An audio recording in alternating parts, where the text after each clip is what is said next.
Last year, I heard a talk by Magnus MacFarlane Barrow.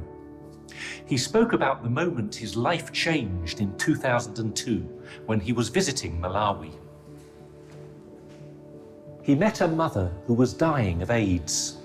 Her 6 children were gathered around her, and Magnus asked the eldest son, Edward, what he hoped for in life. He said, to have enough to eat and to go to school one day. Magnus said to himself, we've got to do something to help, however small.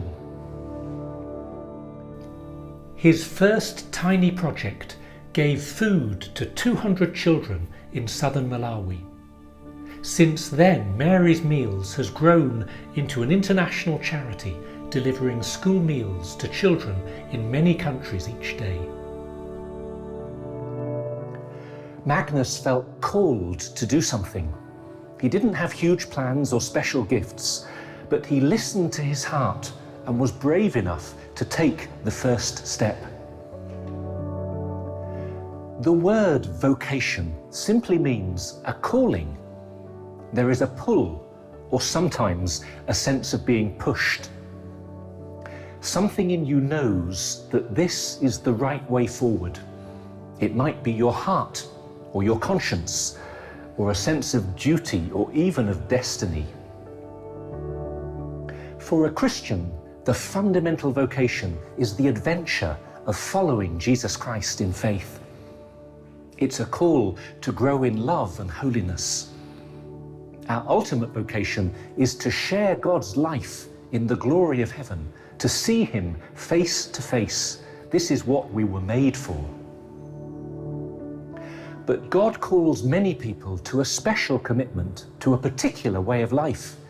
It could be marriage or ordination as a deacon, priest or bishop, or religious life in a monastery or convent, or another form of consecration, or a commitment to the single life. It's not always tidy. I'm here in Chelsea, on the site where the home of St. Thomas More used to stand. At first, he thought about joining a Carthusian monastery. Then he became a lawyer and a politician and was eventually appointed Lord Chancellor of England. He married and had 4 children. His wife died when the children were still young, and he married again soon after.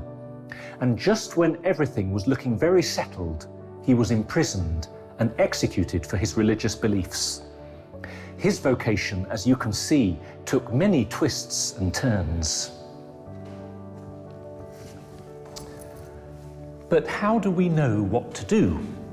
What are the signs?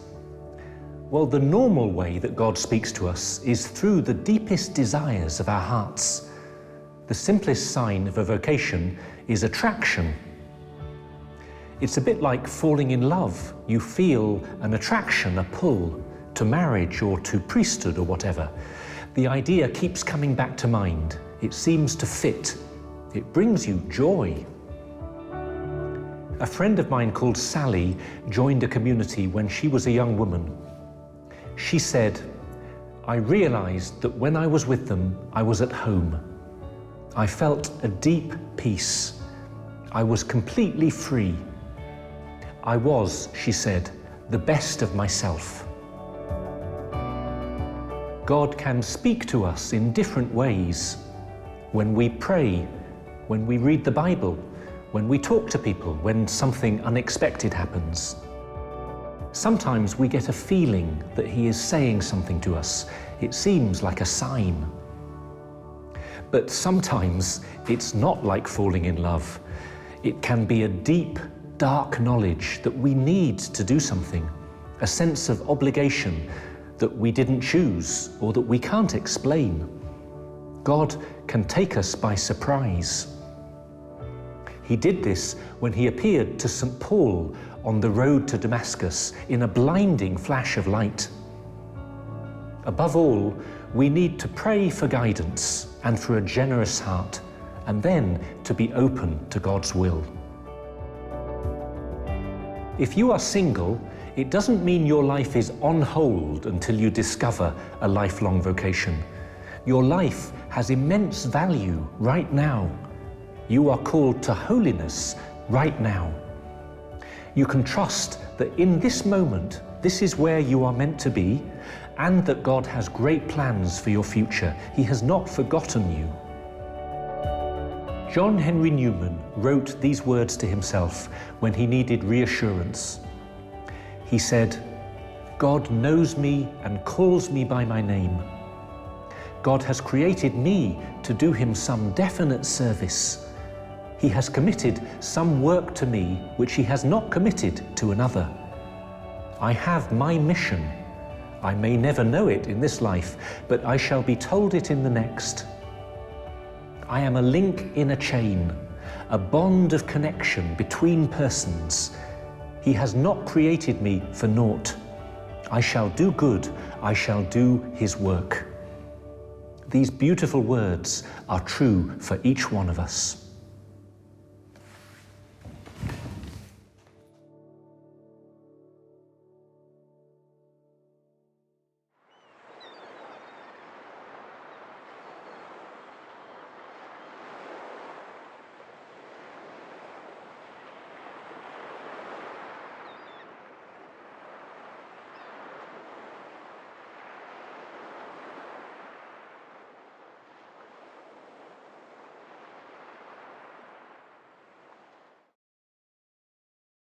I had a time where I didn't know what I was going to do with my life, and I prayed, asked St. Joseph to help me, and I thought that I would get an answer in some way. I received a letter from St. Joseph's Parish inviting me to be a youth worker, so I felt absolutely called to do that, even though I didn't want to. I definitely say I felt inspired at times to do things. There's not a physical sense of being called, like a loud voice. But just a nudge in the right direction that in hindsight you think, yeah, God was behind that. I don't think I have. There's a lot of things I have done and I do, which I do just because of who I am and not because I feel that I'm being called to do them. I felt inspired to support mothers in their vocation and in the constant research for fullness in their vocation and therefore in God. Absolutely, yes. So I'm at this point where I've just kind of like changed careers from working in the private sector and now working for charities. And I think that's really come from a realization that I have like this knowledge and that I can do something with it for a greater good. Yes, actually I have. I felt called to study medicine and I have done it.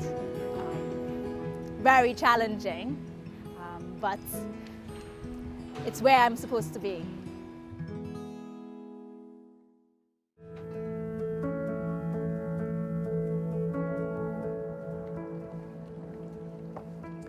The Student Centre where I work has a huge boat party at the end of every academic year when exams have finished. 4 hours sailing up and down the River Thames with a DJ whose vinyl collection is stuck in the mid-80s. Every year, without fail, there is some kind of romance brewing. And the lovely thing for me as a priest is to stand in the church 3 or 4 years later as a couple make their wedding vows and remember the first moment they met. One of the reasons that marriage is sometimes hard to discuss is that everyone assumes they know what they are talking about. We might say, great, they've got married, they love each other. They've taken their vows, they've tied the knot. But hang on, lots of people love each other without getting married. People make different kinds of commitments to each other without getting married. What then is the actual meaning of marriage? We can't just assume we all mean the same thing. Let me give you the Christian understanding of marriage. I don't mean the meaning of marriage just for Christians, but marriage as Christians understand it. Here we go in one sentence. Marriage is a public commitment where a man and woman promise to love each other faithfully for the rest of their lives and to be open to the gift of children that may come from their sexual union. So there is a profound union of love and friendship, and there is also an openness to new life, a generosity that takes the husband and wife outside themselves. When I help couples to prepare for marriage, I speak about the 4 F's. Marriage is free, faithful, fruitful, and for life. Marriage is free. You can't force someone to get married against their will. There has to be a choice. They have to say yes. Marriage is faithful. You give your life to this person and not to someone else.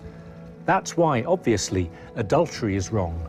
But faithfulness is also about much simpler things, being honest and affectionate, trustworthy and kind, even when things are difficult. Marriage is fruitful. It's open to the gift of children and building a family. Now, a couple can never be sure they will conceive a child, but they can be generous and open to new life in their sexual intimacy. They may try to plan their family using natural fertility awareness, but they will avoid anything that works against their fertility or against their openness to each other, which is what contraception does. And marriage is for life. There is a bond of marriage. The marriage vows bring about something new. A spiritual bond is established, even if someone has no faith, because God blesses the promises that every married couple makes. That bond can normally only be broken by death. This is why marriage is such a big step. It's far more than just a legal document or a temporary commitment. You can see why, in this Christian view, marriage is always between a man and a woman. This is not because of any prejudice or discrimination. In the Christian understanding, there is something distinctive and unique about the relationship between a man and a woman, between male and female. Because this male-female complementarity is what allows for the gift of new life. This is a fundamental part of the meaning of marriage, even if a couple are unable to have children.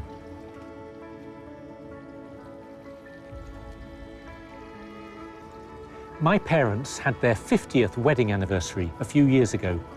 It was funny looking at the black and white photographs of the wedding from 1963, the year of Beatlemania and the Beach Boys. Dad with his thick Michael Caine glasses, Mum with her hair up in a 60s bun. I'm not idealizing them, but I know one thing.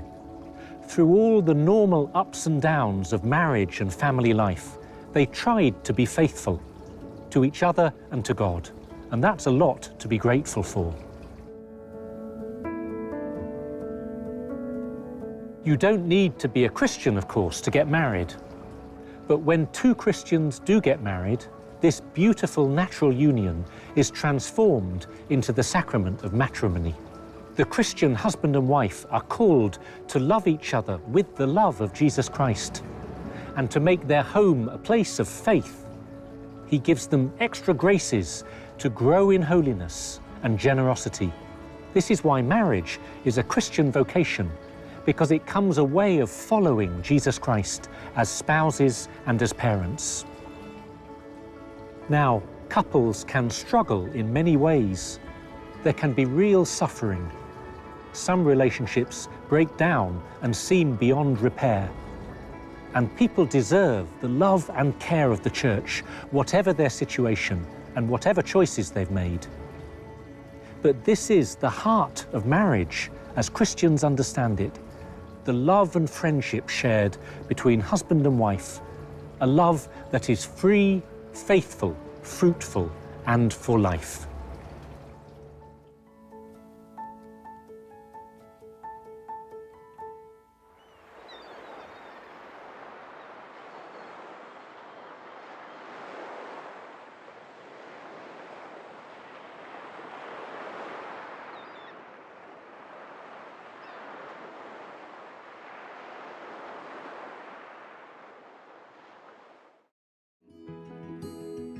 I think openness and laughter, sharing, being able to feel comfortable around each other, unity. Complete commitments, you know. It's not a temporary thing, it's a lifelong commitment, and that's got to be the basis that everything's got to go from. Kindness, respect, and taking time out to talk things through when we're going through difficult patches or difficult decisions. I think being quick in forgiving the other person. There's the sentence, there's the phrase that says, the family that prays together stays together. And I would say that is definitely the key for a happy marriage and for a happy family.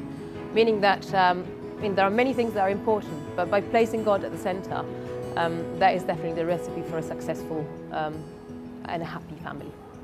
Happy wife, happy life. Yeah.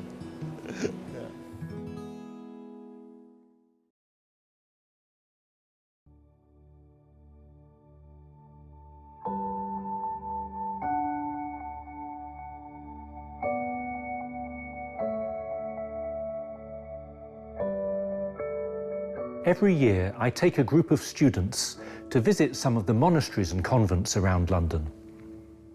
You might think this is a very secular city, but there are dozens of religious communities scattered around. Monks and nuns, religious brothers and sisters, men and women living other forms of consecrated life. We visit the poor servants of the Mother of God. They were established by Mother Magdalene Taylor in the 19th century, an Englishwoman who worked with Florence Nightingale in the Crimean War. She was so shocked by the poverty she discovered around Fleet Street and Covent Garden that she gave her whole life to serving the poor. We visit Tyburn Convent near Hyde Park. This is a contemplative order where the sisters are completely dedicated to prayer and worship.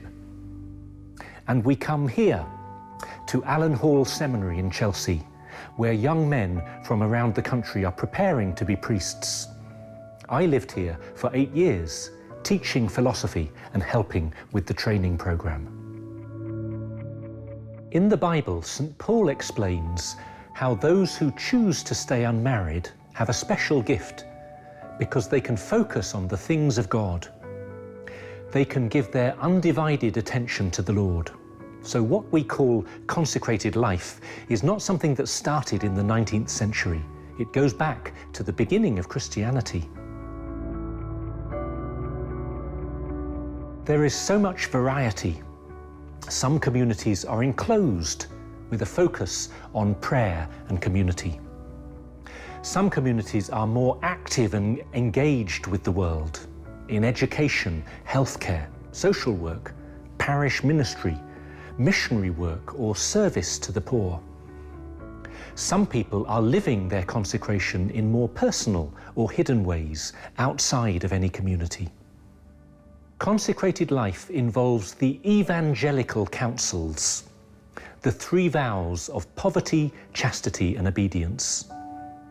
You promise to remain poor without private possessions, to remain unmarried in lifelong celibacy, and to be obedient to your superiors in the service of the gospel. This is a very special call from God. It gives someone a greater freedom to follow Christ and to be at the service of others with an undivided heart. Consecration, when it is lived with generosity, becomes a sign of God's unconditional love.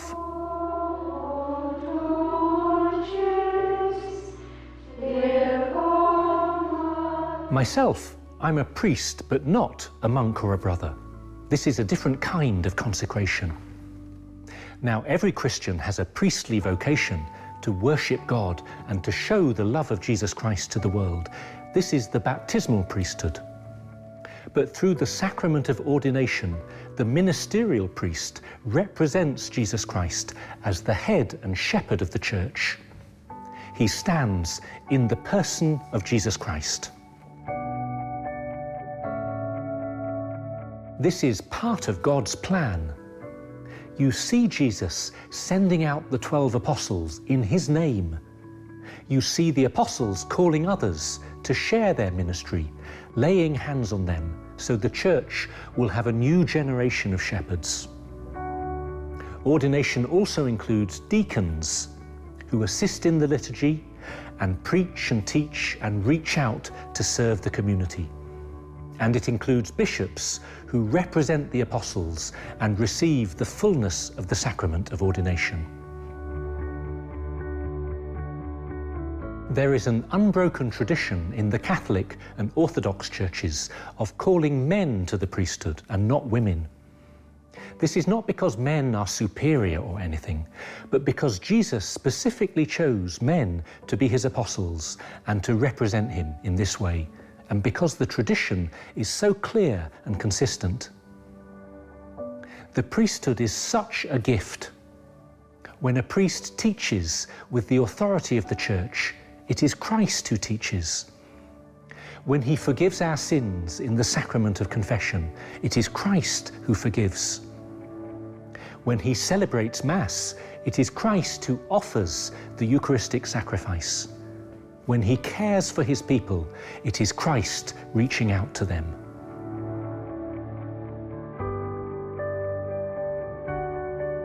Things can go wrong.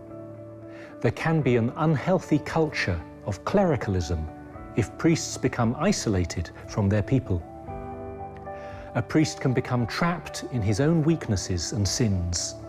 He can even betray the priesthood and the trust of those who look to him.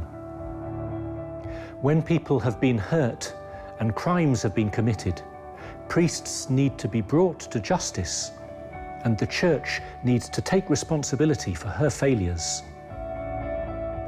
Whenever someone fails, it makes us see even more clearly the need for good and loving priests. A priest should be a humble servant, a loving shepherd, a man of prayer, a man of utter integrity. The need for holy priests has never been greater. I wouldn't be where I am now without the love and support of different priests, many of them who have died now. Father Maurice O'Leary helped me to understand the Christian message when I was just a teenager. Father Chris Jenkins, my university chaplain, was on fire with love for Jesus and for the Church. Father Digby Samuels, a dear friend, had such kindness and tenderness for others that I sometimes imagined I was seeing the kindness of Christ himself. We owe so much to our priests and to all the consecrated men and women we have known.